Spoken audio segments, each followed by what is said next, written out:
Welcome to another episode of Love Living Local 315. We are your hosts, Scott and Kelly Greats, and today we are joined by Ray Durso, President and CEO of the Genesis Group, a community connector, regional ambassador, and lifelong champion of Central New York.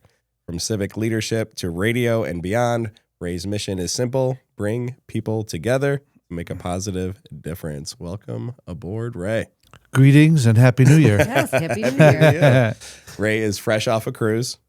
I am. Yeah, and you came in talking about cocktails and dreams, and we were talking about Snow. and More ice. snow and counting down the days until we But get he's away back for a little now. while. He always comes back. Would you believe me if I told you that I was guilty for being there? You felt guilty? In the Mexican Riviera on a cruise while our area was being blasted with snow. I was guilty. I wouldn't be. Especially seeing my son shoveling while watching on the house camera. Guilt is a wasted emotion. You've been with Genesis Group since 2000, so going on 26 years. What pulled you into that line of work, and how has the mission evolved through the years, Ray? So I was asked to be on the board when the organization was coming together in the year 2000. And it actually went to, before that, in 1999, the founder of the Genesis organization was Joe Carucci. Joseph R. Carucci was a developer, a real estate developer and community advocate for more than 40 years. And I'll tell you how Genesis got started and then how I got involved. But he basically was having conversations with people that were not happy to see all this, not working together. Utica versus Rome, Oneida County versus Herkimer County, and just not on the same page, and spending more time at each other versus, what are the possibilities that we could be, working together. And Joe brought together some community leaders, some college presidents, some folks who had been in business for quite some time, and said, what do you think about this concept? And, went from one person to the next, and it just grew that more and more people said, hey, we like this concept.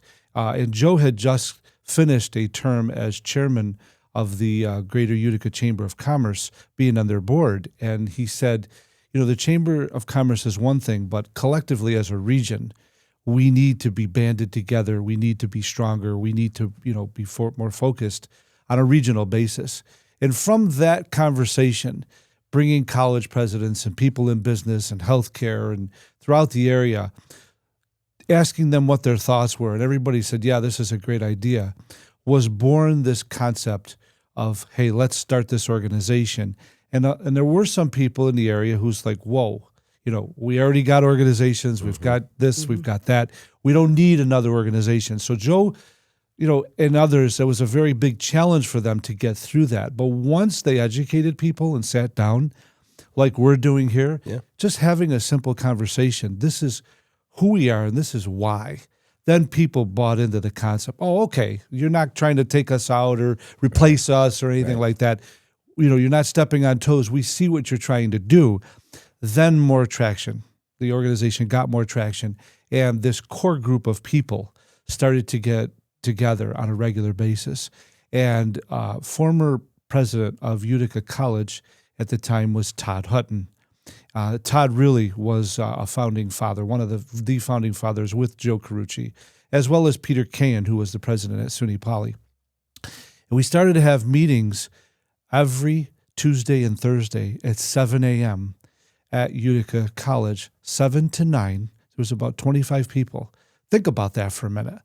Every week, Tuesday and Thursday, from 7 to 9, whether it was January or July, people came together. And that was the start of putting this organizations together. And they called themselves the Core Group. And from there, we became a corporate 501c3 and had a director. It was sort of like a part-time position for a director. And I was asked to be on the board because the Core Group was the driver. And so I became a member of the board, and after probably the first year or so, they saw that there was a need to have someone being a director's position. So what I did is I was the director part-time while I was working full-time. And for 4 years, I did that. until the organization started to take off.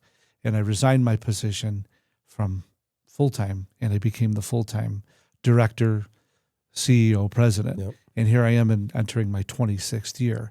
Wow. And that's really how I was able to be given an opportunity because of the needs that the organization had. And here I am today looking back at all that we've been able to do. Well, it's too funny. That leads us into our next question. Your role is bringing people together. What does that actually look like on a day-to-day basis for you? It's not an easy task. It's Lots not of an phone easy calls, task. lots It's a of diverse group, too. I mean, It is a diverse group, but think about it. The Genesis Group is volunteer-based, and it's volunteer-driven. I am the only person who is a salaried employee. So there are hundreds of people who are part of this organization but invest their time. And so that's not easy because take yourselves, for example. You're very busy. You're entrepreneurs. You have family. You have commitments. It's not an easy task. So you're looking at the community and you're saying, okay, we are inviting people from their 20s, 30s, 40s, 50s, 60s, 70s, 80s. And we have a gentleman who is 97 years young, who has been involved for 26 years. And he's still on the board at 97 years old.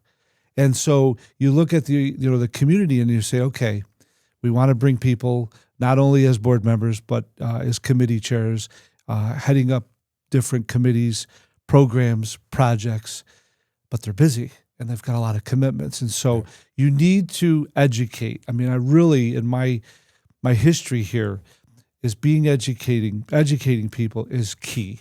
Whether you're asking them to be a part of the organization on a regular basis, whether you're asking them to be an investor and to fund the organization, the more they know about who you are, what you're trying to do, helps make the task a little easier. What does success look like? We're coming off of 2025, going into 26. As you reflect, like what makes a year successful for the Genesis Group?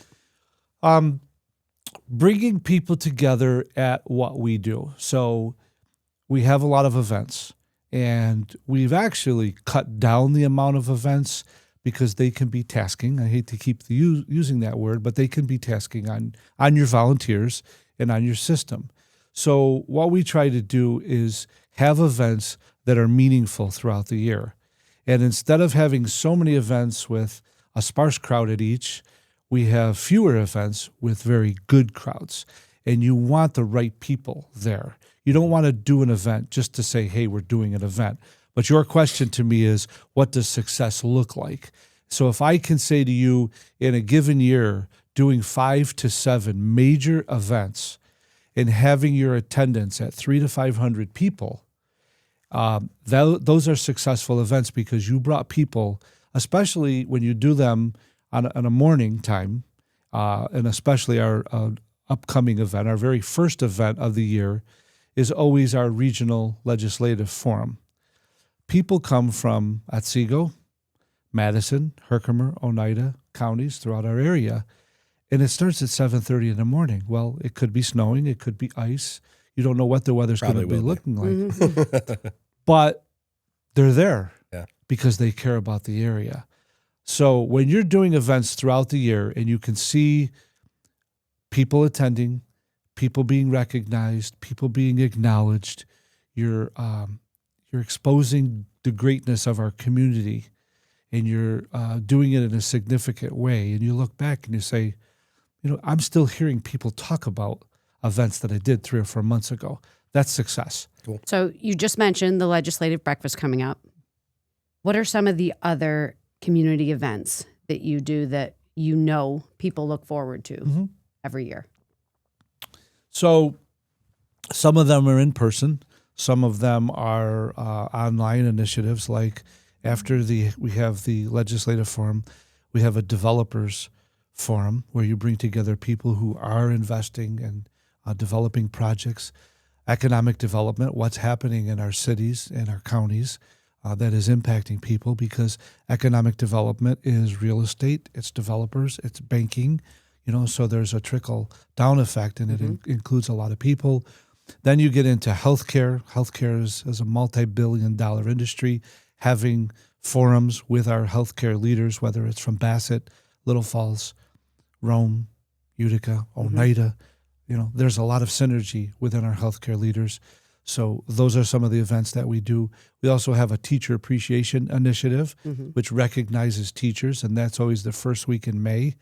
And we partner with WKTV, News Channel 2, as well as First Source Federal Credit Union. And we get a lot of exposure from that because you are impacting a lot of people. And so those are things that people look forward to. We also host a 9/11 program every year, whether it's on 9/11 or close to 9/11. This will be the 25th anniversary. If you're in that generation and you remember where you were on 9/11, 2001, that's 25 years ago this year. And over the last several years, it's been very difficult for us to put that event together. And here's why. When an unfortunate event happens in this country, we as Americans come together and we're stronger than ever. But days and weeks and months go by and people forget about it. And now there's generations like my own children who don't remember, and it doesn't have any meaning to them like it does for my wife and I or us. And it's harder to get people to say, why should I attend this event?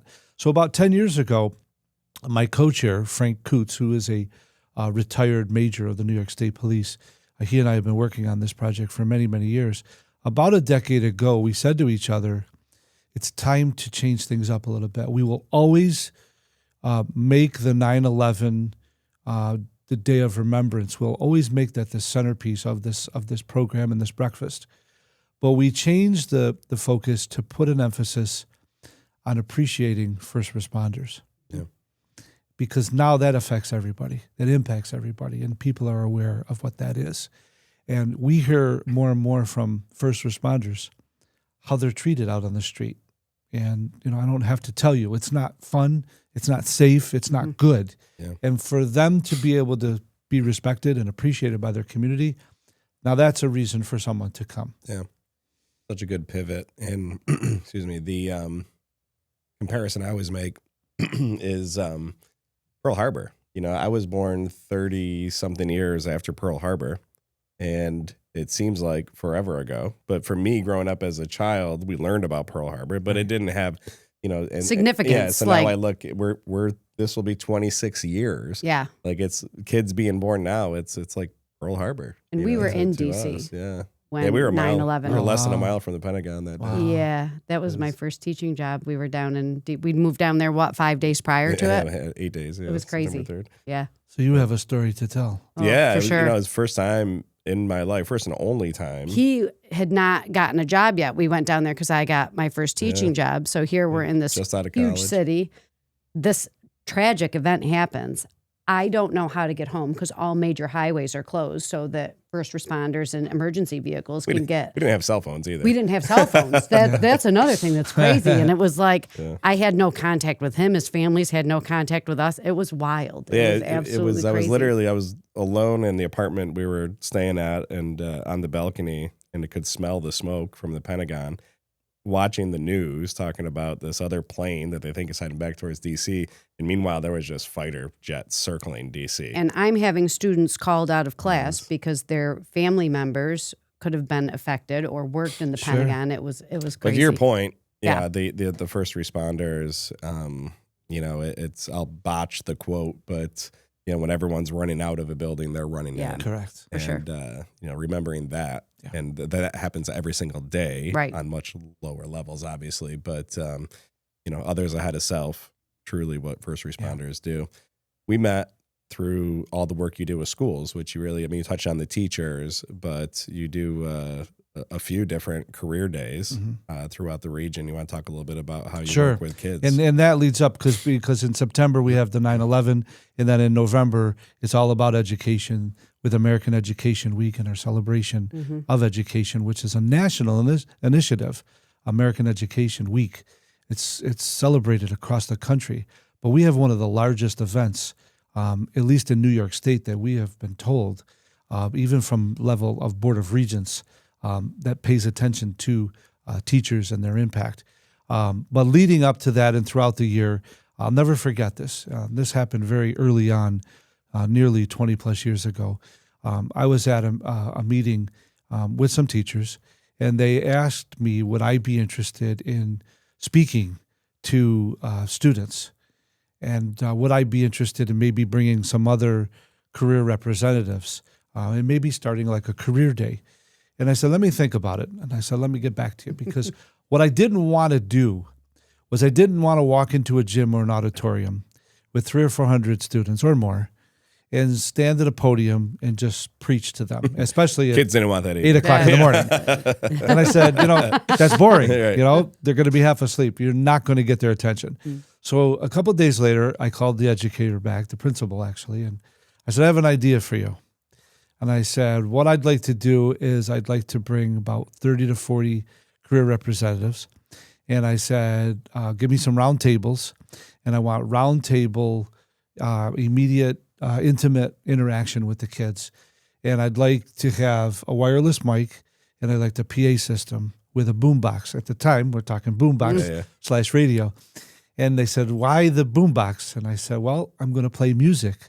I said, once all the students are in the gym or auditorium, I said, we're going to be out in the hall. And once I know they're in there, we're going to walk in, and I want the music really loud. And it's going to be music that relates to them. And she's like, I don't know why you're doing this.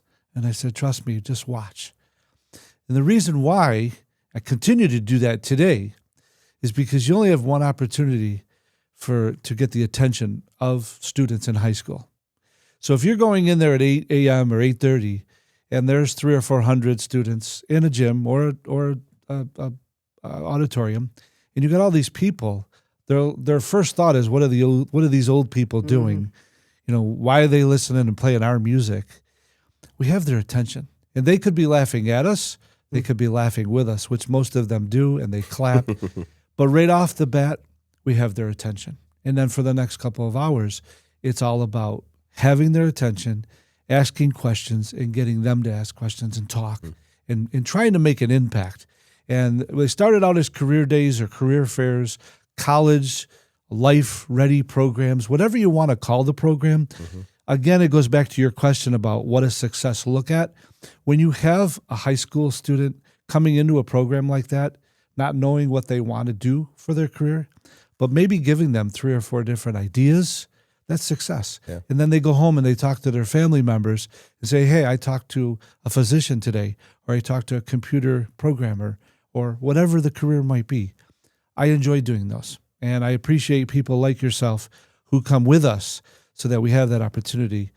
So I will be calling you for the ones that we have planned this year. Honestly, the event you do in Herkimer, I don't know if it's always in Herkimer. It's at either Herkimer High School or Herkimer County Community College, but it includes all 9th grade students from all Herkimer County schools. Which includes That's Old huge. Forge, Town of Webb. There's Remsen. 1,000 students.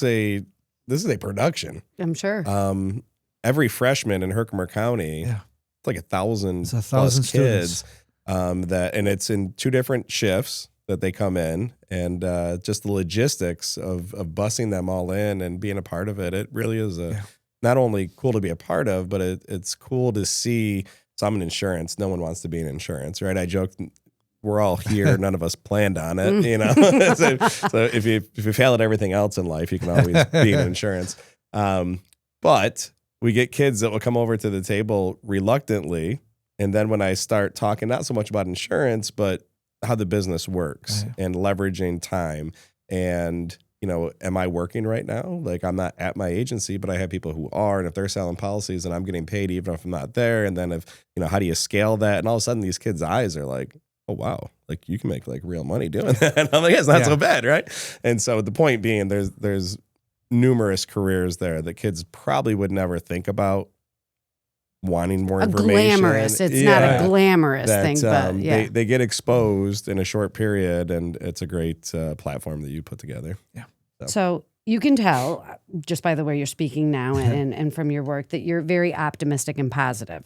And I'm sure that you need to be. And how has that mindset helped you with challenges like you spoke at the beginning? I'm sure that you have got to get past certain naysayers or challenges. And so How does that help you? How do you? It's been something that's been sort of my own philosophy my entire life. And having been with my wife now, we've been together for 32 years and married for 30. I'm usually told to shut up at 6 o'clock in the morning because I have too much energy. And, it's like... That sounds familiar. Oh, my God. I'm like, just let me have a cup of coffee. Yeah, she's like, I haven't even made it to the kitchen for the first cup of coffee. Yeah. You're already wound up. And it goes back to my days of being able to make a choice. Everybody, in my mind, everybody has a choice. When you step foot out of your bed, you can put your foot on the floor and you can say, okay, I'm going to be positive. And I'm going to face this day, whatever comes my way, I'm going to face it in a positive way. And I'm going to try to be happy, and I'm going to try to be helpful to others. And I'm going to take this day on in the best way possible that I have the ability. Or you can get up and you can get up late, get to work late, be miserable, and just whatever happens and complain about it all day. We have that choice as human beings. Mm-hmm. And for my entire life, I have always taken the positive approach to live my life. And I think it has a lot to do with my upbringing, my faith. My faith is my foundation for my life, no matter if it's got to do with my personal life, my professional career. My faith is my foundation. And that has a lot to do with me being a strong A-character personality and being so positive. And I think that translates into being the director and CEO of a positive organization. That actually helps. Yeah. I hope I answered your question. Yeah, yes, I think you answered it very well. We talked about this with Ryan Miller was in recently, and there's just certain people that are super connectors, you know, and you are certainly one of them. I'm not sure if I wanted to meet anybody in this region that I couldn't contact you and you'd make that introduction. Yeah. And that comes with time as well, but it also comes with reputation, right? Yeah. And it's not easy, especially when you're dealing with hot button topics, important issues, but also dealing with politicians. And there's just different. And super powerful people are people that think that, their way is the right way. And then all of a sudden you get all these people together and they can learn from each other and help each other. Let's push you a little bit, Ray. No, that's fine. What is the hardest part, right? I mean, there must be moments where you're like, ugh.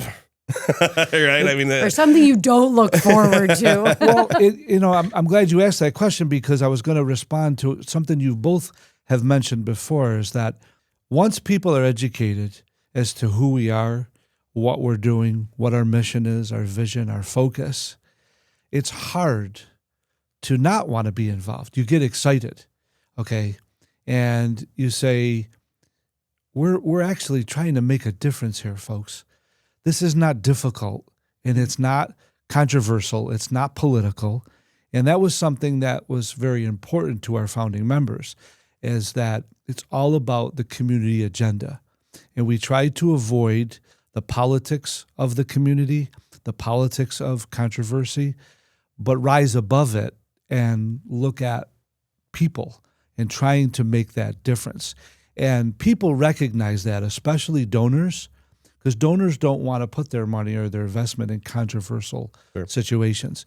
But there's a thing out there in this community that if you're called by Ray Durso, you get the Durso hook. It's hard to say no when he keeps calling you, per se, like for career days, right? It's like, because what we're doing is fun, it's positive, and it's good. Yeah. So yes, there are challenges in our community, but it's also the way you go about it that can help make that difference. And I can see that. Like, there are certain times, not with your event, but with other events, sometimes that Scott will, volunteer for, and he's like, God, I have so many other things that I should be doing today.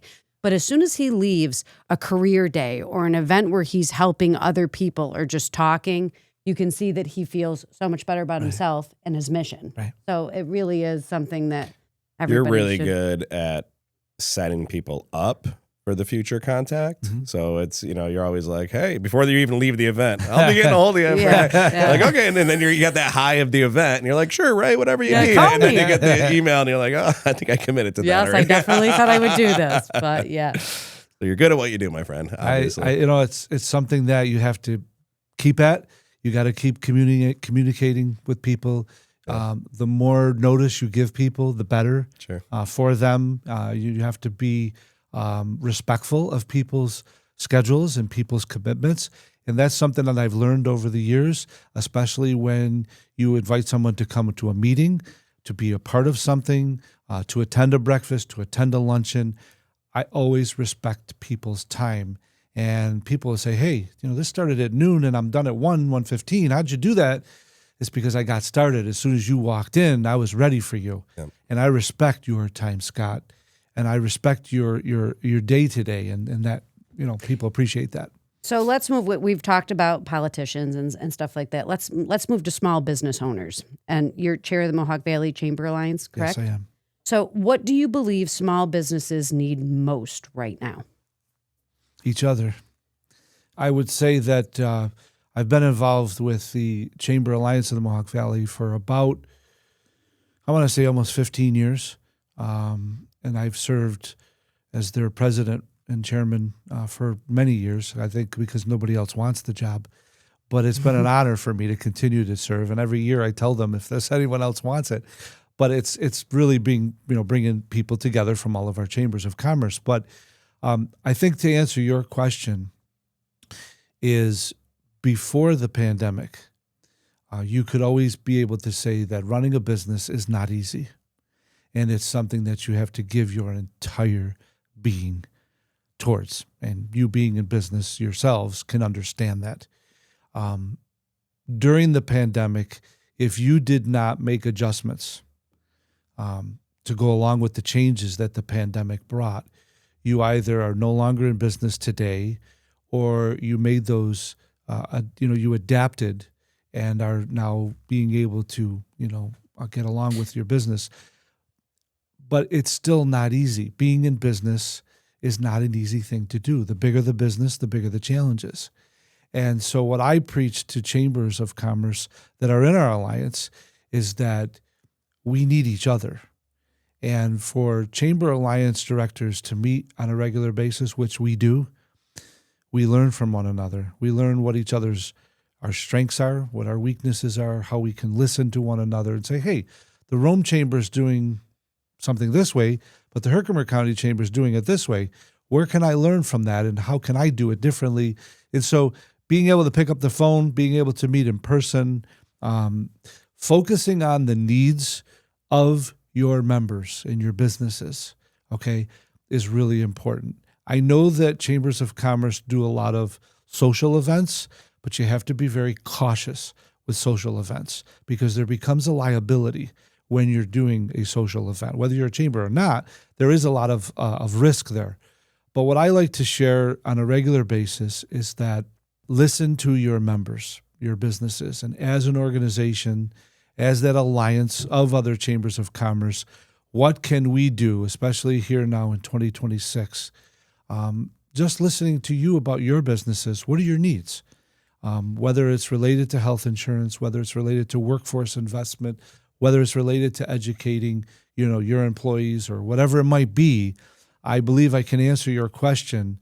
Our role as the Chamber Alliance is knowing that a Chamber of Commerce or one of its members knows that they can pick up the phone, they can attend a seminar to learn. You can never stop learning because you have to listen to the needs and be there for them because they need you. Yeah.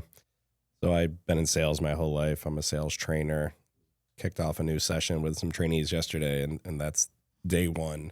If you want to improve the quantity of your sales or your success, you have to improve the quality of your questions as well as the quantity of your questions. And, in life, no matter what you do, the bigger the pain point is that you can solve, the more success you will have.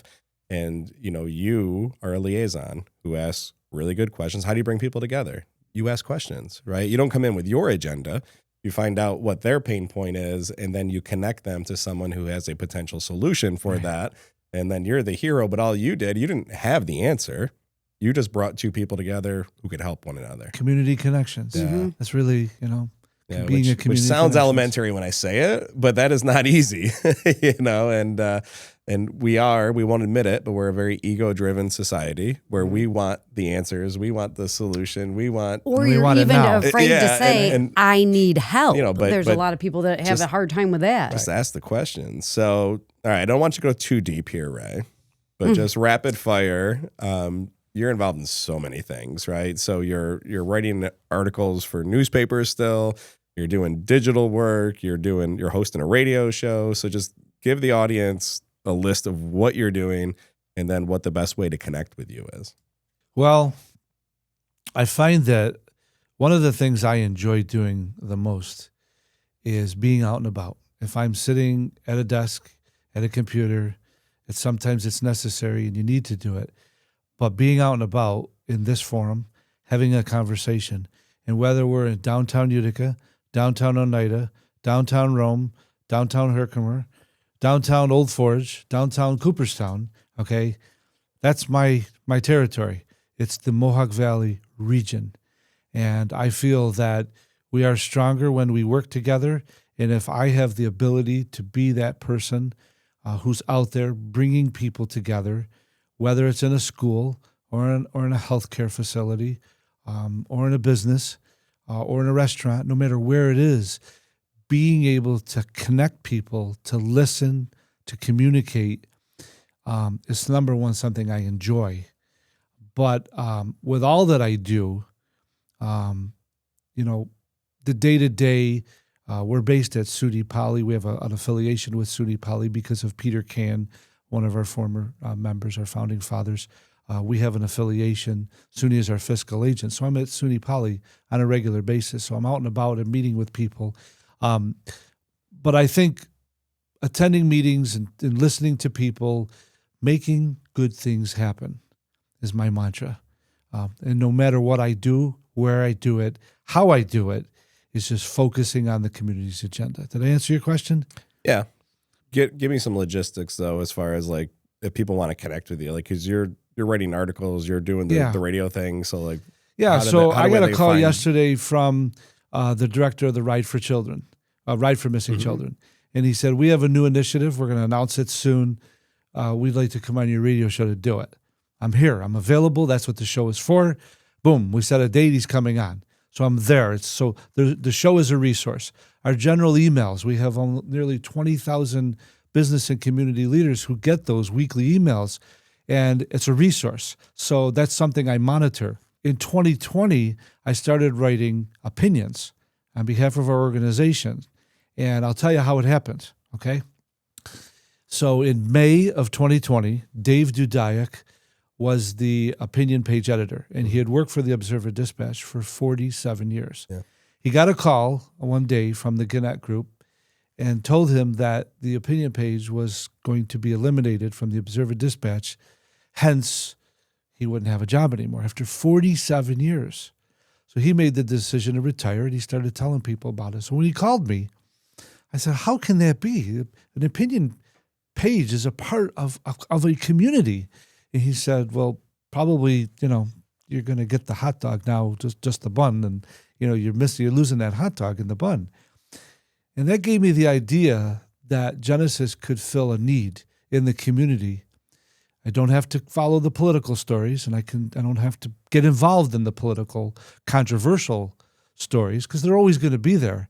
But maybe I could write an opinion on behalf of our organization and take the positive approach.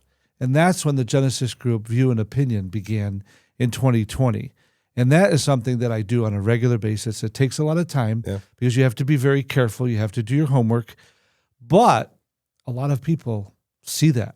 A lot of people read that. A lot of people appreciate it because it means a lot to this community and to any community, not only us as natives who read these articles, but also for people who might be passing through and, hey, what's going on in this community? And they hear about what's happening here. If we can help be a part of that, then it's worth spending time. So that's a specific thing that I enjoy doing. So you mentioned that you spend a lot of time at SUNY Poly on the college campus. What would you say to young professionals thinking about staying here versus moving away? Or how would you convince them to stay here? What do you think we offer here that other places don't have? So I think that's a universal challenge because every young person, including myself, and probably you as well, we always have this thought when we hit the age of 18 to 22, 23, that the grass is greener on the other side. Mm-hmm. Mm-hmm.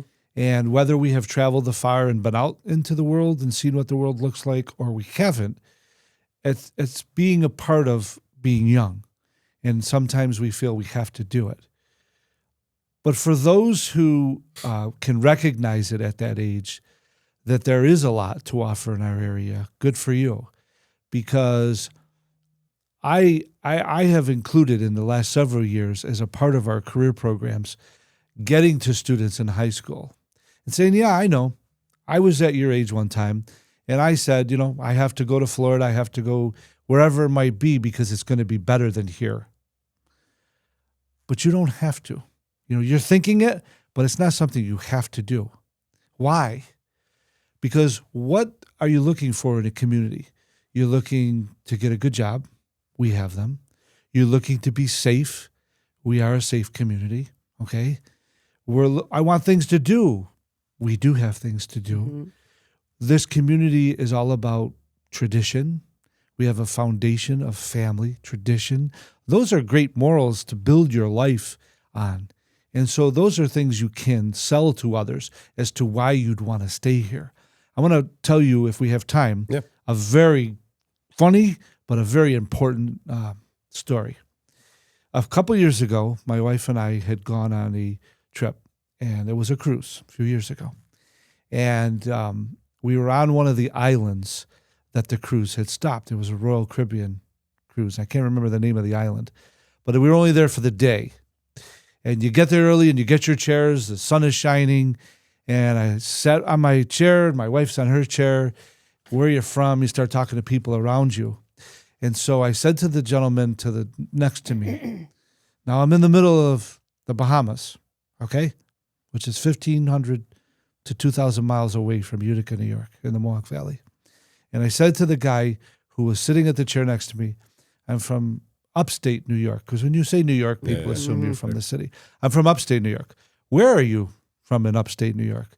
I said, just outside of Syracuse. Where outside of Syracuse? I said, Utica, New York.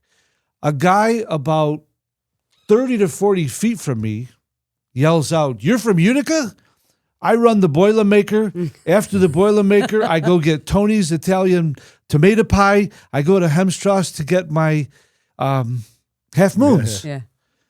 And he says, oh, by the way, if we have a chance to visit Utica, he goes, by the way, I'm from Buffalo.